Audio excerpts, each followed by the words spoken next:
Hey y'all, went ahead and had to break them Testos out. I had to see what they do. So hell, I went ahead and put them on my personal unit. You know, I did the old subcooling method to it with just my regular manifold and my field piece, and you know, got my saturation temperature. You know the drill. But anyway, I thought I was kind of tuned in. This this American Standard heat pump here requires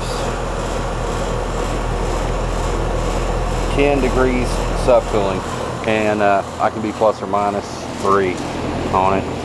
However, I guess the Testos do not lie.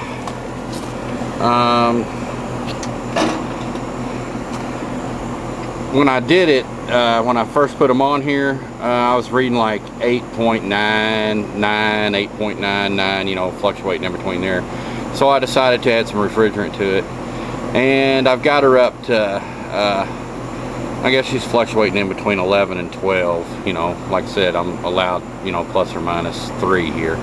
However, I must have dumped about a half a pound in her, and here we go. Here's the key with these Testos, man. My subcooling, you know, of course, went up, but my superheat and my pressures, it's, you know, it just ain't taking the liquid. So I'm thinking I probably just ain't taking refrigerant. I'm sorry, let me rephrase that. It took it, but it didn't raise my pressure any, or lower my temperatures. See, I'm reading my T1 right there is 67 degrees, and my T2, which is suction line temperature, is T1 is 66.19 or 0.9, and T2, which is the liquid side of it, is 83.5. Now, like I said, I dumped some refrigerant in it, and you know, that should have brought the temperature down on my suction side just a little bit, and that pressure should have shot up. You know, I mean, heck, it was like, you know, actually we had a nice day here today, but it was like 85, and it was like 70 something in the house. So but you know, the pressures didn't go up, nor the temperature lowered. So here it is, a telltale sign of not a stuck TXV, but I'd say it's just not throttling correctly, or I've got a bad dryer, and I'm hoping it's not the dryer, because it's kind of a pain in the butt to get to in there. Parts house is open tomorrow from about 7:30 to 11, so if y'all stay tuned, I'll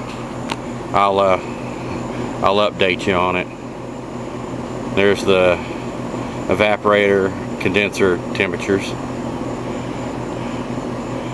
I guess that's delta T 16.8, and superheat now is at 34.7, and subcooling's at 10.9. You know, it's fluctuating in between 10 and 11. So you know, I'm pretty damn close. You know, I'm not gonna split hairs on it, but anyway, I reckon I'll holler at y'all later. Thanks for watching. Bye. Okay, we're down here at my coil. I reckon I'll just I'll cut it here above my door, and I'll take these 2 5/16s out and just pop that out. And this ain't glued, so that'll just pop right out. I reckon I'll cut it here, coupling it back.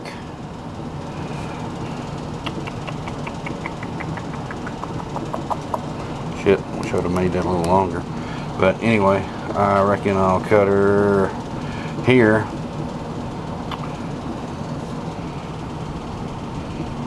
And just rework my T and all that. Hell, I've got plenty of that stuff out in the truck. No big deal. Okay. We can get my model and serial number on there.